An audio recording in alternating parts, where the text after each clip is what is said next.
It was December 24th, 1993, and 14-year-old Tricia Zemba decided to spend part of the day before Christmas outdoors horseback riding. It's one of many activities she enjoys. She appreciates the special relationship that can develop between a horse and its rider. It's just a feeling of union. It's a feeling of being one with another living creature and knowing that there's a certain friendship between you and the animal. There has to be for you to be able to ride and do it successfully. Tricia was an accomplished rider who had won many awards in amateur riding contests. Today, she was taking her mother's horse, Sly, out on the trails near their ranch in Phoenix, Arizona. Sly was extremely gentle. He was a good horse. For the most part, he was very calm. He was an excellent trail rider because he just liked plodding along and going at his own slow pace. He had the speed and the power. He just chose not to use it most of the time. But that day, as Tricia and Sly headed out on bridle path, something spooked the horse and he took off running. The power and speed of this ex-racehorse was overwhelming.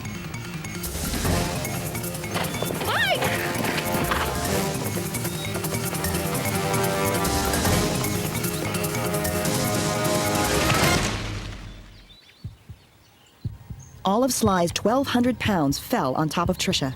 They both laid there stunned. And for a horse to get up, they can't just stand up. So he had to use his full weight and push down on that hip and that leg and push himself up using my body as a kind of a cushion against the ground. Once the frightened horse was on his feet, Tricia was able to get up, and to her amazement, she didn't seem seriously injured.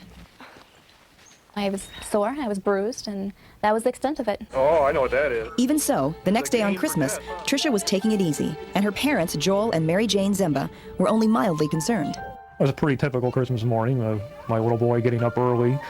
Tricia came out and joined us, but she was stiff and sore. Okay, easy hug. You're so welcome. She kept telling us she was all right. She stayed on the couch, but we had Christmas morning. They opened the gifts, except she was sore. Not in a million years that I think what eventually happened could happen or was going to. A little more than a week later, Tricia was taking a bath. I remember going to stand up and not making it. I remember landing with a thump in the bathroom, and that's it. Tricia! I went in and I found her slumped across the side of the tub, and I tried to get her up. There was no response. She wasn't answering me. I didn't know how she'd hit her head, exactly what had happened to her. Tricia finally came to, but she developed excruciating pain in her left leg and lower back, pain that would not go away. After weeks of doctor visits with no answers, she was rushed to the hospital. The pain was horrible. I remember being wheeled into the hospital and how painful that was, because when they were rolling me along on the gurney, I could feel the vibrations from their hands touching the gurney and then the vibrations from it rolling over the floor, and how much that increased the pain and how much more excruciating it made it. Tricia was diagnosed with a rare nervous disorder, possibly triggered when her horse fell on her. It's called reflex sympathetic dystrophy, or RSD. Dr. Marilyn Wells, who was familiar with this strange condition, was called in. The brain sets up abnormal circuits from an injury, and it can be a very mild injury. Anything from a sprained ankle to a slightly fractured toe, and for some reason, we don't really know why yet. The brain, instead of sending out signals to kind of decrease the pain, sends out signals that actually increase the intensity of the pain. And the pain never stops. Eating and sleeping become impossible. Even large doses of painkillers cannot provide relief. The medical prognosis is grim. These patients were basically left with living on strong pain medications for the rest of their lives. And this is why there's a rather high suicide rate amongst RSD patients. According to Dr. Wells, Tricia had the worst case of RSD she'd ever seen. This is actual footage of Tricia in her hospital bed. Not even a powerful painkiller like morphine was able to stop her nerves from sending pain signals when no pain should be felt.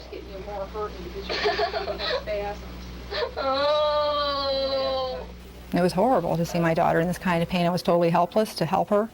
I was supposed to take care of her, and I couldn't make it go away. I think it's the worst thing you can go through is to watch your child in pain and to be totally helpless, to feel just nothing you can do for her.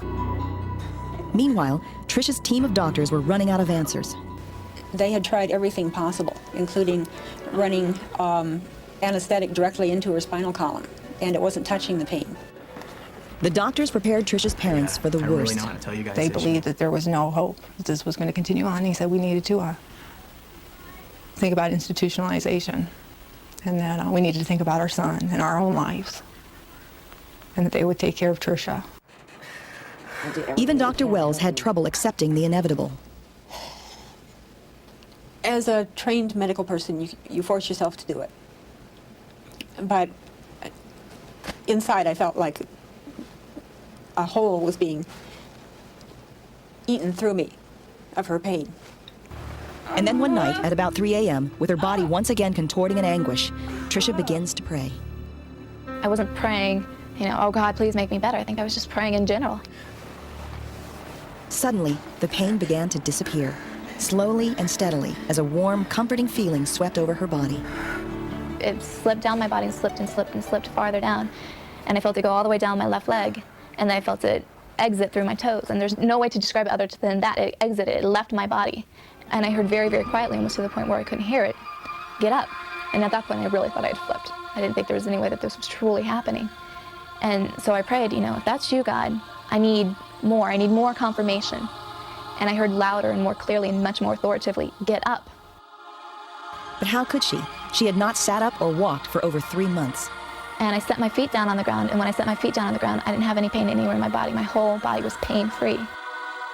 She stood there for a moment, not daring to believe, and then walked out of her room and down the hall. The night shift nurse on duty was the first to see Tricia walking. She was in total shock. It's amazing to me that she didn't just pass out and fall on the floor, because she just looked like she'd seen a ghost. She couldn't believe it. What are you doing out of bed? She knew that I shouldn't be able to do that. She knew that the RSD should still be controlling my life, and it obviously wasn't. At 4 a.m. that morning, Tricia started making phone calls. Calling doctors, calling my family, and, going, come to the hospital, I'm fine. I've been healed, it's a miracle. I didn't believe it. I did believe it, but I said to her, are you sure? Yes, I'm sure, I'm healed, I'm fine, come. We all piled in the car and drove down to the hospital. And sure enough, we walked into the hospital room, and there was Tricia standing at the end of her bed, completely fine. Dr. Wells reviewed Tricia's x-rays before and after her recovery and discovered that not one trace of what had caused her condition remained.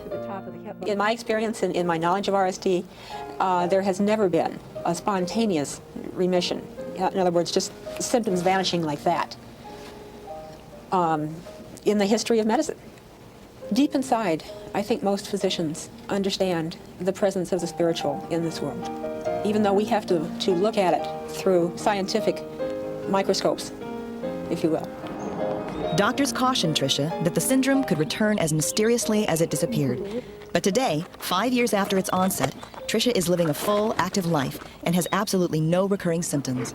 Every morning when I wake up, I can't take for granted that I'm able to get up and walk out of that bed, because I know what it's like not to be able to do that. I was given such a gift that I don't understand why I would be chosen to give that gift. I'm not perfect, I'm not holy, I'm not some saint, I'm just the everyday person. And it's amazing to me that God would choose to touch my life in such a dramatic way, to choose to speak to me,